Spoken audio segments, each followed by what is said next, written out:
हाय सांगमाने मो स्वामी फरमाइश रे आज आपण सहित मो पास्ता रेसिपी शेयर करुँची जहाँपाई मुझे पास्ता को हल्का बॉयल कर ऑयल ऐड कर ताकि पास्ता गुड़ा चिपचिपा न हो।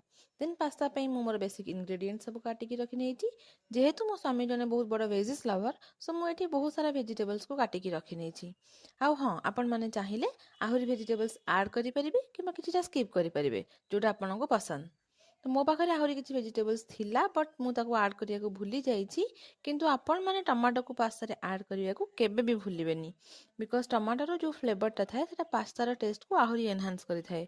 तो तापरे मु गोटे सॉस प्रिपरेशन करुच्ची जो कि मुझे soy sauce tomato ketchup then pasta sauce Schezwan chutney green chilli sauce then मोर ऑल टाइम फेवरेट मैगी जो टेस्ट मेकर अच्छी ताको ऐड करिछि।